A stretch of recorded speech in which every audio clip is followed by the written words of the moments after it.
E se eu te dissesse que o futebol brasileiro viveu, nos últimos anos, um experimento social disfarçado de esquema tático? Um sistema que desafia as leis da física, a lógica do espaço e, principalmente, a sanidade dos torcedores. Estamos falando do dinizismo. Não é apenas um estilo de jogo, é uma seita futebolística onde o risco é o oxigênio e a prudência é o pecado capital. De um lado, o título da Libertadores de 2023, o ápice da beleza plástica. Do outro, a lanterna do Brasileirão e um 4-0 impiedoso contra o Manchester City. Neste vídeo, vamos mergulhar no abismo entre o gênio e o teimoso. Vou te provar que o dinizismo atingiu seu teto não por falta de talento, mas porque se tornou um suicídio consciente. O romantismo isolado não sobrevive ao pragmatismo moderno por muito tempo. E fique até o final, porque vou revelar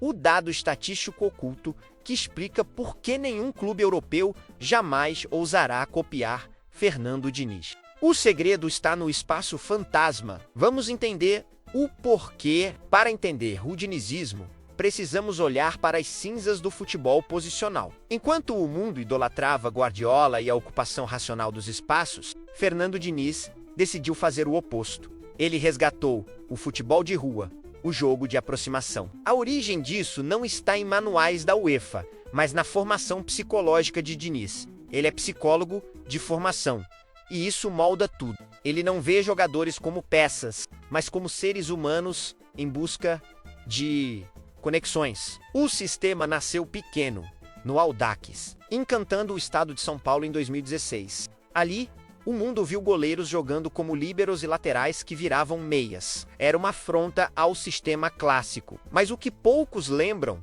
é que o dinizismo sempre carregou um vírus silencioso: a incapacidade de se adaptar. O herói dessa história, para muitos, é um Dom Quixote moderno, lutando contra moinhos de vento táticos. Ele prega a posse de bola não para controlar o jogo, mas para estabelecer uma relação afetiva com a redonda. Só que o futebol profissional não é uma sessão de terapia, é um ambiente de predação. Diniz ignorou o fato de que, no alto nível, o erro não é um aprendizado. O erro é uma sentença de morte. Ele subiu degrau por degrau, do Atlético Paranaense ao São Paulo, sempre deixando uma trilha de quase...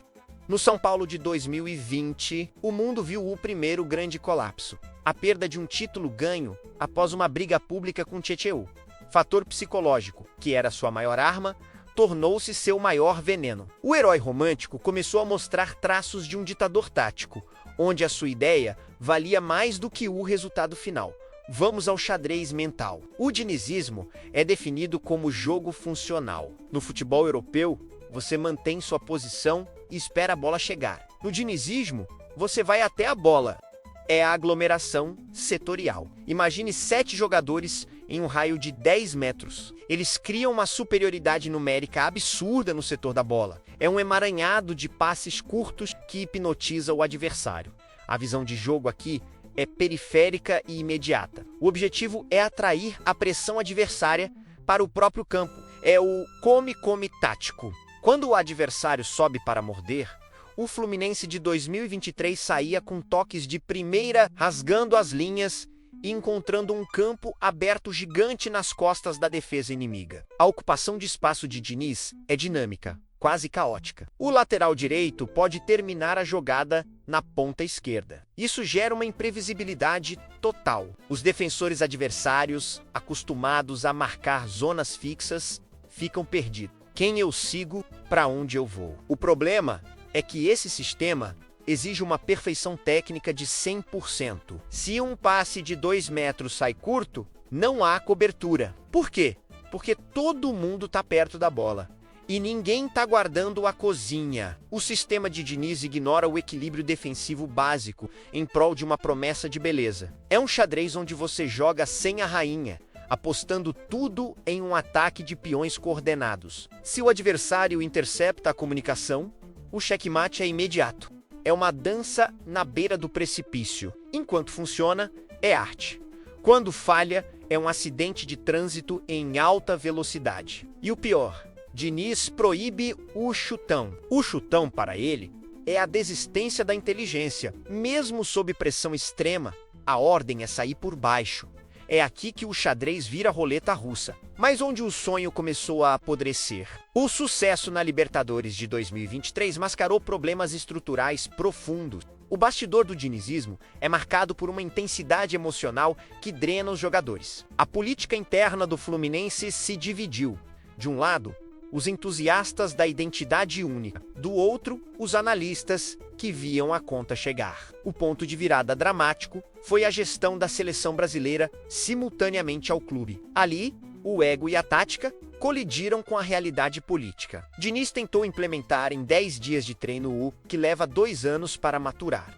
O resultado foi um desastre diplomático e esportivo. No Fluminense, o vestiário começou a sentir o peso da repetição. O suicídio consciente exige que o jogador se exponha ao erro constantemente. Imagine ser um zagueiro de 35 anos e ser obrigado a dar passes curtos dentro da sua pequena área, com 3 atacantes te pressionando. Isso gera um desgaste mental absurdo. O dinheiro entrou na jogada quando o mercado percebeu que o dinizismo era um produto de exportação impossível.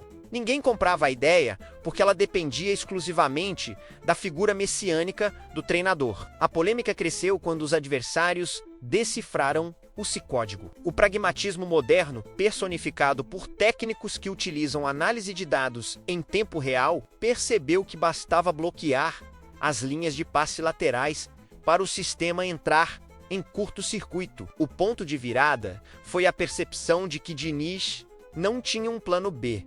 Para ele, o plano B era executar o plano A com mais força. Isso não é estratégia, é teimosia. E no futebol de elite, a teimosia é o caminho mais curto para a demissão. O clímax dessa ópera aconteceu no dia 22 de dezembro de 2023. O palco, o Mundial de Clubes. De um lado, o Fluminense, campeão da América, a última trincheira do futebol romântico. Do outro, o Manchester City de Pep Guardiola, a máquina de gelo pragmática. O mundo esperava o choque de estilos, mas o choque foi de realidade. Foram necessários apenas 40 segundos. 40 segundos para o dinizismo ser desmascarado pela elite global. Marcelo tentou um passe de efeito, a bola foi interceptada e o gol aconteceu. A insistência na saída curta contra o melhor time de pressão do mundo não foi coragem, foi negligência. Ali, a mística operou ao contrário. O mundo viu que o sistema de Diniz era frágil demais para o topo da cadeia alimentar. O 4-0 foi um massacre silencioso, mas a queda livre